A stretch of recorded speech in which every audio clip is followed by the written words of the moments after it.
In the last tutorial we looked at the specific facilities we have for handling RED files.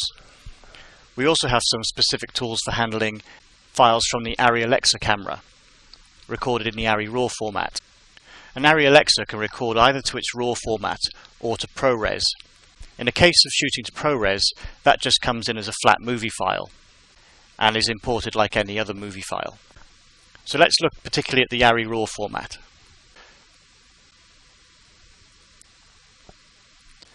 The first thing we can see about the Arri format is that it's an image sequence, which means that each .arri file represents a frame, whereas with RED, each .r3d file represents a shot. As we've previously seen with importing, all we need to do is select any image in a sequence, and we can scroll through it using the source monitor.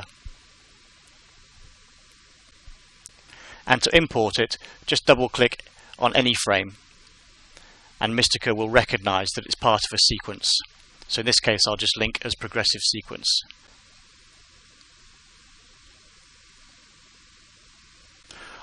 On importing to the timeline, you might see an image like this that looks somewhat messed up. In fact, what's happening here is we're actually looking at the raw Bayer file, so the order of the pixels isn't as we'd expect to see them. But that's resolved as soon as you add the Arri params effect. Before we used the R3D params for RED files, so for Arri we use the Arri one. And those of you who are paying attention will notice this donkey's upside down. That's got nothing to do with the Arri handling, it just happens to be that this was from a stereoscopic shoot where the cameras were mounted upside down. But just so we can see what we're doing, I'll also add on a framing tool, and I'll set the mirror to vertical and the resize as well. As with RED, we have access to camera specific parameters, so we can override the ASA that the camera was set at, the color, temperature and so on, or change the color space in which the images are being presented. These don't really need explaining, but let's have a look at this filter chroma. What filter chroma allows you to do is to combat any possible effects of moiré patterning that you might see, which could be caused by interference between high resolution color changes and the Bayer pattern. It defaults to none because it's the sort of thing that you only put on if you really need to. So let's have a look at an effect of it. If I zoom in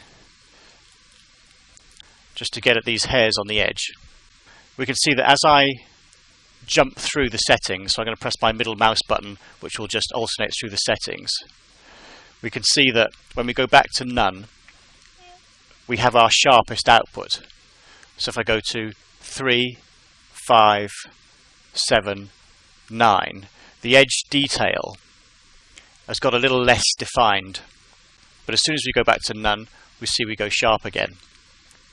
So for most instances we would have filter chroma on none or the lowest level, and certainly performance increases with the lower level that you can have. However, if you did see any patterning appearing as an interference pattern, then filter chroma is a very good fix for that.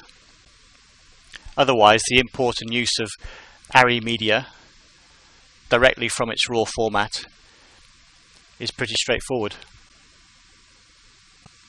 Incidentally, we can also see that there is a generic debayer effect here. There's inherently a debayer in the RED params and the Arri params. The reason there's a generic one is it's just to pick up all the cameras that don't have specific import tools right now. For example, a phantom camera.